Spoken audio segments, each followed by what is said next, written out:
여러분, 혹시 지금 재정에 어려움을 겪고 계신가요? 마음의 평안이 사라진 것 같아서 잠 못 이루는 밤을 보내고 있지는 않으신가요? 아니면 깨어진 관계 때문에 마음이 무거우신가요? 우리는 살아가면서 끊임없이 무언가 채워지기를 갈망합니다. 돈이 있으면 행복할 것 같고, 건강이 회복되면 모든 게 해결될 것 같고, 누군가 나를 이해해주면 모든 외로움이 사라질 것 같습니다. 하지만 정말 그럴까요? 오늘 함께 살펴볼 성경 말씀은 이런 우리의 갈급함에 대한 하나님의 놀라운 약속입니다.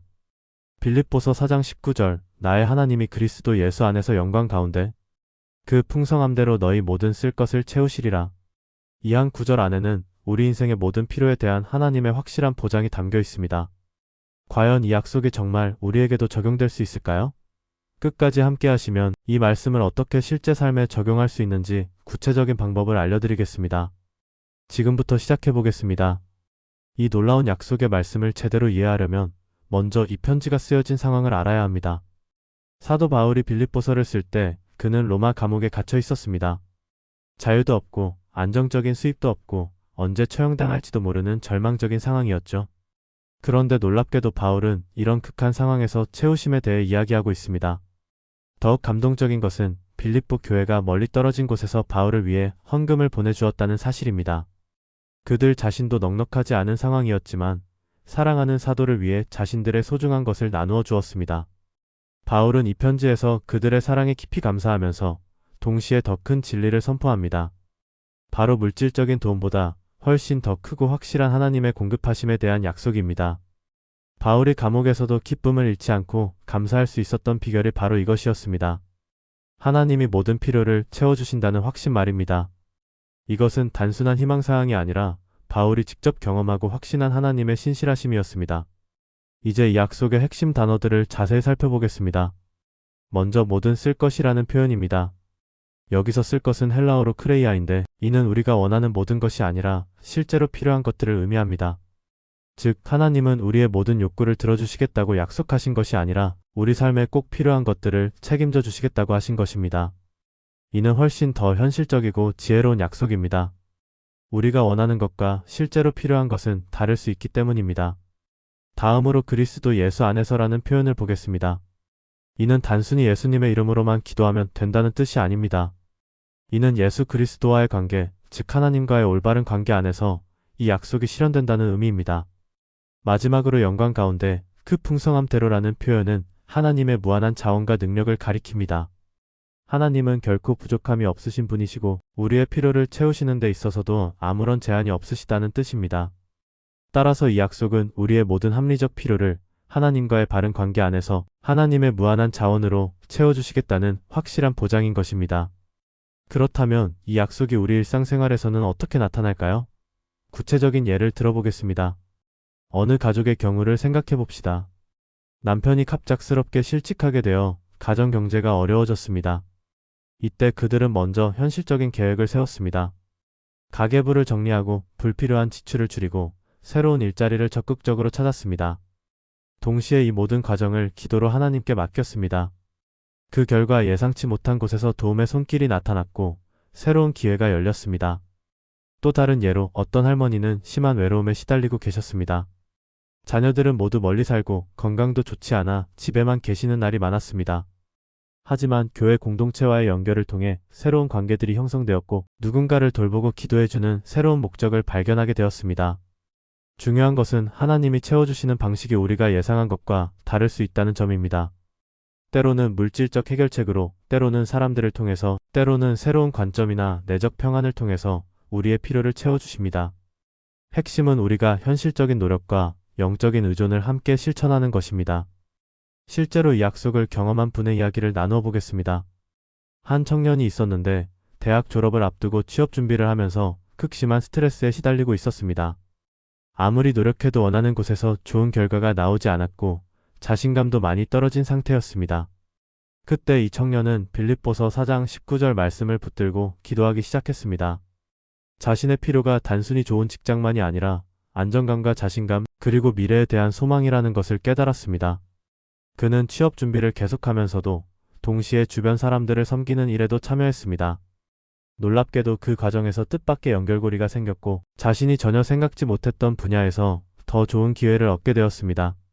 하지만 가장 큰 변화는 외적인 상황보다도 내적인 평안이었습니다. 이 모든 것이 하나님의 손 안에 있다는 확신이 생기면서 결과에 대한 지나친 걱정에서 벗어날 수 있었던 것입니다. 성경에서도 엘리야 선지자가 까마귀를 통해 공급받고 사르밧 과부를 통해 돌봄받은 이야기를 봅니다. 하나님은 우리가 상상하지 못한 방법으로도 우리의 필요를 채워주실 수 있는 분이십니다. 이제 여러분도 이 약속을 실제로 경험해 볼 수 있는 구체적인 단계들을 제시해 드리겠습니다. 첫 번째 단계는 감사일기 쓰기입니다. 매일 저녁 5분씩 시간을 내어 그날 하나님이 채워주신 것들을 적어보세요. 아주 작은 것이라도 괜찮습니다. 안전하게 하루를 마칠 수 있었던 것, 맛있게 먹은 한 끼 식사, 따뜻한 사람의 미소 등 무엇이든 좋습니다. 두 번째 단계는 필요 목록 작성하기입니다. 지금 여러분이 정말 필요로 하는 것들을 솔직하게 적어보세요. 이때 원하는 것과 필요한 것을 구분해서 적는 것이 중요합니다. 세 번째 단계는 구체적인 기도와 맡김입니다. 여러분의 필요 목록을 가지고 하나님께 구체적으로 기도하되 방법과 시기는 하나님의 지혜에 맡긴다고 고백하세요. 네 번째 단계는 작은 순종과 나눔을 실천하는 것입니다. 하나님의 공급하심을 경험하고 싶다면 먼저 우리가 가진 것을 나누는 연습을 해야 합니다.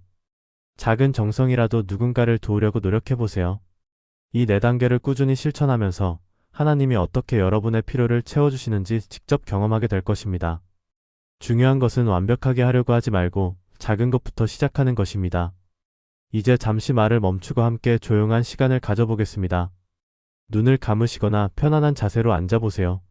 지금 이 순간 여러분의 마음 깊은 곳에 있는 필요들을 생각해보세요. 혹시 두려움이 있나요? 걱정이 있나요? 부족함을 느끼는 부분이 있나요? 그 모든 것들을 마음에 떠올려 보세요. 이제 빌립보서 4장 19절 말씀을 천천히 마음으로 읽어보겠습니다. 나의 하나님이 그리스도 예수 안에서 영광 가운데 그 풍성함대로 너희 모든 쓸 것을 채우시리라. 나의 하나님, 여러분만의 개인적인 하나님이십니다. 그리스도 예수 안에서, 예수님과의 관계 안에서 말입니다. 영광 가운데 그 풍성함대로, 무한하신 하나님의 자원으로 말입니다. 너희 모든 쓸 것을, 여러분의 모든 실제적 필요를 말입니다. 채우시리라. 반드시 채워주실 것입니다. 이제 함께 짧은 기도를 드려보겠습니다. 사랑하는 하나님 아버지, 제가 지금 필요로 하는 모든 것을 아시는 주님께 감사드립니다. 때로는 앞이 보이지 않고 두려울 때가 있지만 주님이 저의 모든 필요를 아시고 채워주실 것을 믿습니다. 예수님의 이름으로 기도드립니다. 아멘. 혹시 더 구체적으로 기도하고 싶으신 분들은 댓글에 기도해주세요 라고 남겨주세요. 오늘 우리가 함께 나눈 내용을 한 문장으로 요약하면 이렇습니다. 하나님은 그리스도 안에서 우리의 실제 필요를 반드시 채우십니다. 이것은 단순한 희망사항이 아니라 성경이 보장하는 확실한 약속입니다. 바울이 감옥에서도 기쁨을 잃지 않을 수 있었던 이유가 바로 이 약속에 대한 확신 때문이었습니다. 여러분도 오늘부터 이 약속을 붙들고 살아가시기 바랍니다. 어려운 상황이 와도 절망하지 마세요. 하나님이 여러분의 필요를 아시고 때가 되면 반드시 채워주실 것입니다. 물론 우리가 원하는 방식과 다를 수 있고 우리가 생각한 시간보다 늦을 수도 있습니다. 하지만 하나님의 방법이 항상 최선임을 믿으시기 바랍니다. 그리고 여러분의 소중한 경험담이나 기도, 제목을 댓글로 나누어 주시면 다음 영상에서 함께 기도하고 은혜를 나누겠습니다. 작은 변화라도 하나님이 채워주신 경험이 있다면 주저하지 마시고 댓글로 나누어 주세요. 여러분의 간증이 다른 분들에게도 큰 힘이 될 것입니다. 다음에도 더 좋은 말씀으로 찾아뵙겠습니다. 하나님의 풍성한 은혜가 여러분과 함께 하시기를 축복합니다.